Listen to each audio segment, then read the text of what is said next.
Le message du jour vous est présenté par notre frère Marc.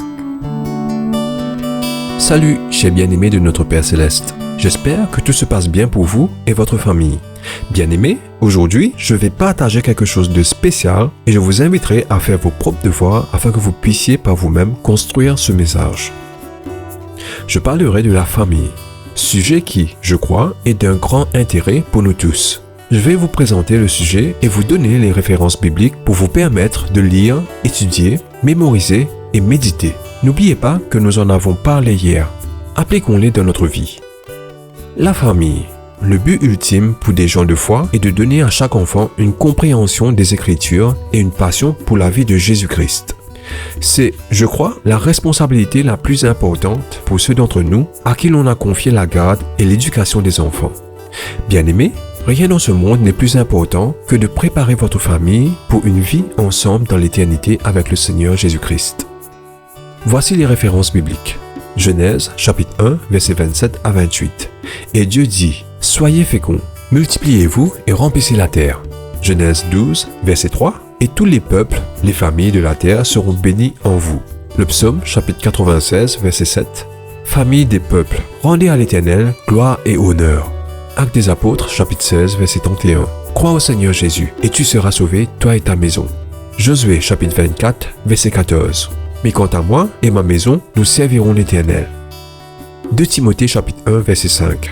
« Je me souviens de ta foi sincère, qui est en toi, qui habita d'abord dans ton aïeul Uis et dans ta mère Eunice, et qui, j'en suis persuadé, habite aussi en toi. » 1 Timothée, chapitre 3, verset 4 à 5.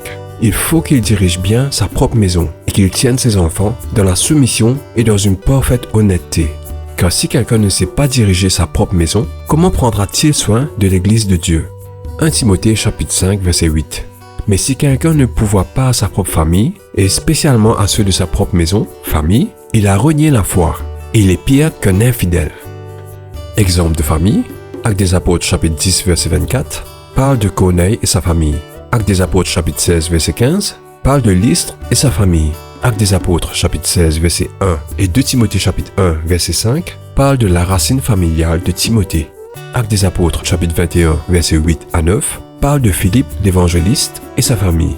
Bien-aimés, vous pouvez également ajouter Actes des apôtres chapitre 18 verset 2 à 3, 1 Corinthiens chapitre 16 verset 19, Romains chapitre 16 verset 2 à 5 et vous pouvez conclure avec la cerise sur le gâteau, le psaume chapitre 128, la famille parfaite. Bien-aimés, je vous ai donné tant de ressources pour que vous puissiez construire votre propre message, avec votre propre compréhension sous les soins du Saint-Esprit.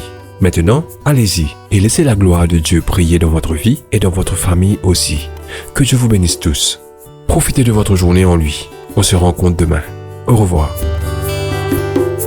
Si toi aussi tu crois que la parole de Dieu est une bénédiction, partage-la et sois une source de bénédiction pour les autres, toi aussi.